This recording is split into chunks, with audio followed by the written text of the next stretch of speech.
Mes salutations à toi qui regardes, mes salutations à toi mon frère, mes salutations à toi ma sœur, c'est ton frère Yende, donc l'un des disciples de Zulason. Comme tu le sais, c'est le seul enseignant dans cette réalité du visible.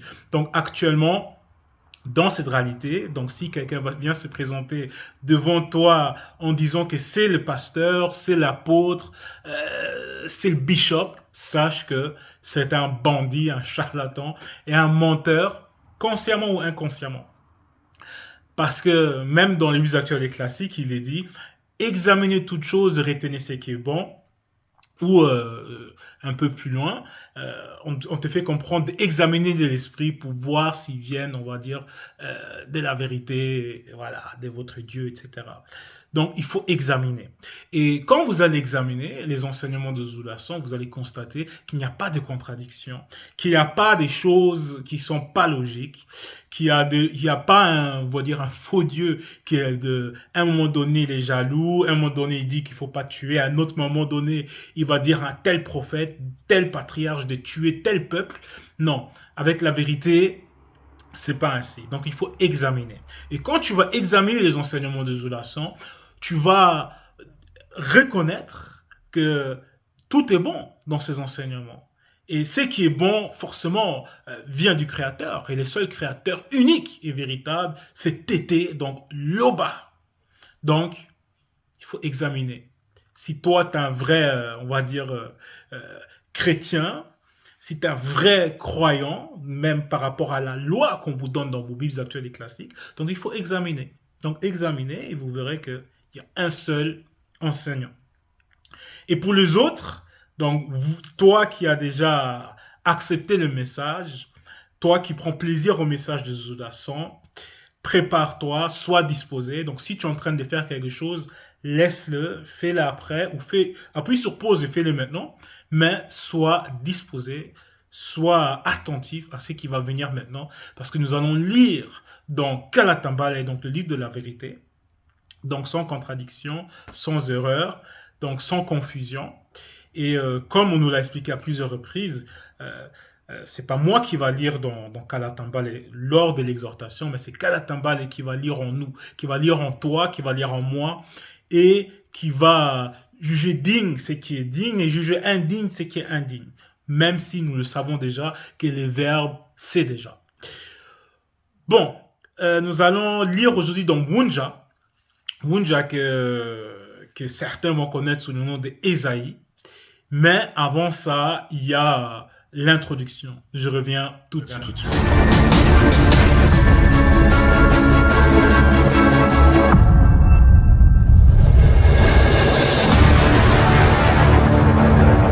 Je suis de retour. Comme tu le sais déjà, si tu veux réellement devenir fort, il y a plusieurs rouleaux que tu devras te procurer, comme on le dit à chaque fois. Et si tu veux devenir fort spirituellement, n'hésite pas à te procurer Kalatambale, les livres de la vérité. Donc aujourd'hui, nous allons lire à la page 517, donc à la page 517, dans le livre de Wunja. Donc certains vont le connaître sous le nom de Esaïe, mais comme tu le sais, la spiritualité, c'est une question de race et son vrai nom, c'est Wunja. Et c'est le livre de prise de contact et la vision du futur, parce que Wunja, il avait des visions, c'est Amuta Pedamoudi. Donc, c'était pas n'importe qui. Et aujourd'hui, nous allons lire le titre, ici, c'est Aveugle et ivresse. Et nous allons lire au chapitre 29, à partir du verset 8, où il est dit, comme celui qui a faim, rêve qu'il mange, puis s'éveille, l'estomac vide, et comme celui qui a soif, rêve qu'il boit, puis s'éveille, épuisé et languissant. Ainsi en sera-t-il de la multitude des nations, des blancs et des sans-mêlés, qui viendront attaquer les montagnes sacrées de Wassé. Les montagnes sacrées de Wassé. Comme vous pouvez le constater actuellement, il y a beaucoup de peuples qui vont vouloir, on va dire, piller Wassé, qui vont vouloir chercher à oppresser le peuple noir, à détruire le peuple noir, à mettre, on va dire, d'autres, ils ont peut-être entendu l'histoire par rapport au sida, etc. Donc, voilà. Donc, il y a plusieurs théories autour de ça, mais c'est que nous tous, nous pouvons constater que beaucoup de peuples ont cherché à soumettre le peuple noir, à détruire le continent, à nuire au peuple noir. Et c'était des blancs et des sangs mêlés. On peut constater ça dans le passé, on peut constater ça dans le présent. Et voilà. Et ici, dans ces versets-là, on nous fait comprendre que, que comme celui qui a faim rêve qu'il mange, puis s'éveille, l'estomac vide, comme celui qui a soif rêve qu'il boit, puis s'éveille, épuisé et languissant. Ainsi en sera-t-il de la multitude des nations de blancs et des sangs mêlés qui viendront attaquer les montagnes sacrées de Wassé. Donc ici, autrement dit, on nous fait comprendre que c'est en vain qu'ils vont chercher à détruire le peuple noir, que c'est en vain qu'ils vont essayer d'opprimer le peuple noir, donc les non-initiés parmi le peuple noir. Et ici, c'est Wunja qui parle, inspiré par le Mundi, donc par le Verbe, qui déclare cela, que c'est comme un rêve, que c'est un rêve lointain de, de, d'avoir du succès en attaquant, on va dire, les montagnes sacrées de Wassé. Donc ce qui est sacré, le peuple originel. Et pour mieux comprendre, parce qu'il y a, comme Mon l'a dit, il n'y a rien de nouveau sous le soleil dans la réalité du visible. Nous allons lire dans le psaume, donc de Tondo, donc les pères de Mon qui est Salomon, et c'est à la page 319. À la page 319. À la page 319, au verset 10, au chapitre 10, au verset 4. Le titre ici, c'est quoi? L'Oba par son verbe, sauveur des pauvres et des opprimés connus. Et au verset 4, il est dit, le blanc et les sangs mêlés disent avec arrogance, Mundima Bekokisedi ne punit pas, il n'y a point de l'Oba. Voilà toute leur pensée. Parce qu'il y a beaucoup des blancs et des sangs mêlés qui, durant l'histoire, qui savent très bien qu'il n'y a pas d'effet sans cause, qu'il y a les créateurs, qu'il y a l'Oba Tété qui manifeste l'existence. Et ils sont bien conscients des injustices qu'ils sont en train de manifester sur le continent bien-aimé. Ils sont conscients de ça, que ce qu'ils font, c'est mal, que voler, c'est mal, que tuer, c'est mal, que opprimer, oppresser, c'est mal. Ils sont conscients de cela. Ils sont conscients de ce qu'ils ont fait. Ça venait pas du verbe de l'Oba. Et ici, Tondo montre une facette qui est cachée à certains, ceux qui pensent à l'intérieur d'eux. Le blanc et les sangs mêlés disent avec arrogance, mon Dimaboki s'est dit, ne punit pas, il n'y a point de l'Oba. Voilà toutes leurs pensées. Parce qu'ils pensent et ils voient que, parce qu'on le dit, que le peuple, il y a certains qui vont certainement le dire, que les Noirs, ils sont constamment à prier, à chercher la spiritualité, d'aller dans les églises, même si c'est du faux. Mais néanmoins, eux, ils sont en train de se dire, mais tout ça, c'est du n'importe quoi. Que la spiritualité, que c'est du n'importe quoi. Il faut prendre le pouvoir avec les armes, avec la violence. Que c'est comme ça qu'on gagne. C'est comme ça qu'on domine, à travers le meurtre, à travers la ruse, à travers la méchanceté. C'est comme ça. Et que même si le peuple noir est constamment en train de prier, le faux Dieu que nous leur avons présenté, mais eux sont persuadés qu'il n'y a pas de créateur, qu'il n'y a pas de Loba, qu'il n'y a pas de justice qui va se manifester. C'est ça leur pensée. Verset 9, donc nous allons retourner à la page 517. Soyez stupéfaits et étonnés, fermez les yeux et devenez spirituellement aveugles. Ils sont ivres, mais ce n'est pas le vin. Ils chancellent, mais ce n'est pas l'effet des liqueurs fortes. Et comme vous savez, le verbe s'adresse constamment à des catégories de gens, à des personnes, à un groupe de personnes. Ici, ce verset-là, qui est très mystérieux, très profond. Et pour l'expliquer en détail, il n'y a que celui qui détient, on va dire, les clés de mystère. Mais ici, néanmoins, nous allons pouvoir retourner à la page 319, donc dans Miyenge, dans le psaume, au chapitre 10, au verset 5, où il est dit: ils disent chacun dans la conscience de leur cœur, je ne chancelle pas. Je suis pour toujours à l'abri du malheur connu. Donc je vais continuer à opprimer le peuple noir. Je vais continuer à les escroquer, à les prendre pour des ignorants, à les prendre pour inférieurs, avec arrogance, à les dépouiller. Il n'y a rien qui m'arrivera. Parce qu'on le fait depuis des années. On le fait depuis des siècles. Et il n'y a rien qui nous est arrivé. Au contraire, nous jouissons du bonheur. Nous les avons dépouillés. Et en même temps, ils font rien. Ils sont incapables de faire quoi que ce soit. Et le Dieu qu'ils sont en train de prier ne fait rien. Parce que nous-mêmes, nous savons que Jésus n'a jamais existé.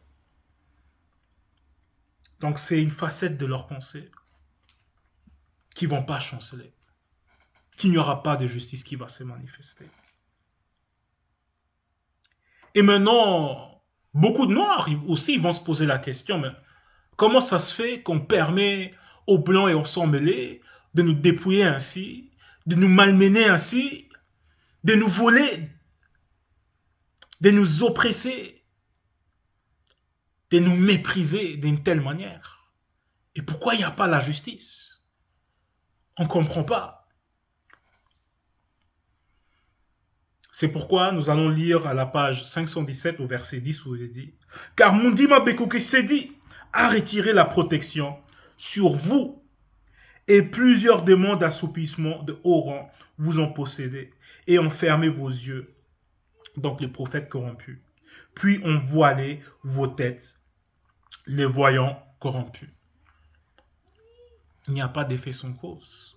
Donc le peuple noir actuellement, donc une grande partie des non-initiés, ceux qui se sont laissés corrompre, ne sont plus sous la protection du grand ordre des choses, ne sont plus sous la protection du Mundima Bekokesedi. C'est pour ça que c'est ainsi. Et ils vont prier un faux Dieu qui n'a jamais existé, qui s'énerve, qui est jaloux, un JC qui fait semblant dans Luc. Donc il ment. Donc si lui qui fait semblant, il ment. Donc voilà, un faux Dieu qui fait que c'est contredire. C'est pour ça que cette protection a été retirée. Et Wunsch avait parlé de ça avant, à la page 516, au verset 16, où il est dit, donc Wunja 28-16, vous dites, nous avons fait une alliance avec les forces occultes. Nous avons fait un pacte avec les blancs et les sang-mêlés. Quand le fléau des bords passera, il ne nous atteindra pas, car nous avons la fausseté pour refuge et le mensonge pour abri. Et c'est ce qu'on voit actuellement. Le mensonge dont on fait allusion ici, ce sont les faux dieux, les fausses croyances, les fausses religions, derrière lesquelles une grande partie des non-initiés, donc des noirs, ils vont se cacher. Ils vont s'abriter là-bas. Ils vont prier le faux Dieu là. C'est pour ça qu'il n'y a pas de protection. Verset 11. Toute la révélation est pour vous comme le mot d'un livre cacheté de Kalatambale, destiné aux initiés, que l'on donne à un non-initié qui sait lire ce qui est à sa portée en disant « Lis donc cela » et qui répond « Je ne le puis car il est cacheté ». Parce que les messages ne s'adressent pas à tout le monde. Donc si tu n'es pas disposé, si dans ta démarche de connaître la vérité, tu n'es pas, on va dire, tu n'as pas, tu n'es pas animé, on va dire, par le verbe de l'Oba. Tu n'es pas inspiré par ce qui vient de lui. Mais tu vas lire dans Kalatambale et tu vas rien comprendre. Tu vas risquer à devenir un détracteur. Verset 11. Ou comme un livre mystérieux de Kalatambale que l'on donne à un non-initié ou à un blanc ou bien à un sans-mêlé qui ne sait pas lire ce qui ne peut être pénétré, peut être pénétré pour lui en disant lis donc cela. Et qui répond je ne sais pas lire ce qui est impénétrable. Donc, le message n'est pas pour tout le monde. Mais le verbe, c'est qui est qui. C'est pour ça, il ne faut pas mépriser des messages inspirés. Il faut examiner. Il ne faut pas venir avec ta propre pensée. Il faut être doux par rapport au message et pas s'accrocher à ce que tu as appris. Il faut s'accrocher par rapport à ce qui vient du verbe de Loba. Donc, quand par exemple Zulason il parle, mais sois attentif à l'écoute. Mets tes pensées à côté, parce que tu ne sais rien. Sois humble. Mets tes pensées à côté, écoute attentivement et examine pour voir si cela vient de Loba. Verset 13. Mutateli, donc l'entité, dit, quand ce peuple corrompu s'approche pour être enseigné, il honore Tété de la bouche et des lèvres, mais son cœur est éloigné de son verbe. Et la crainte du respect qui lui est dû n'est qu'un précepte des traditions des hommes non initiés, blancs et sans mêlés. Et ce phénomène-là, on peut l'observer notamment dans les religions. Beaucoup, ils sont accrochés à ces JC-là par rapport aux traditions. Ils vont voir des horreurs, ils vont voir des anomalies, mais par rapport aux traditions, ils vont rester accrochés. Et en même temps, par rapport à la vie spirituelle, c'est du n'importe quoi. Ils vont honorer, on va dire, leur faux Dieu en croyant que c'est Loba, donc l'unique créateur. Mais derrière, à travers ce qu'ils vont manifester, à travers leurs fruits, mais on voit qu'ils sont dans le faux parce qu'ils font que pratiquer le faux. Ils sont dans l'hypocrisie. Verset 14. C'est pourquoi Mundima Bekokesedi frappera ses peuples par des prodiges et des miracles. Et la sagesse des sages périra, et l'intelligence des hommes intelligents, selon le visible, disparaîtra. Donc, c'était encore un petit aperçu dans le livre de la vérité. Et le but du message, c'est quoi? C'est de ne pas être aveugle, de ne pas être comme ivre, donc dans la folie, dans le délire, mais de voir ce qui se passe actuellement devant nous. C'est que le Moulé dit, donc Zoula sont en train d'enseigner, de manifester. Donc, soyez disposés. Loba est constamment glorifié. Il en peut être autrement.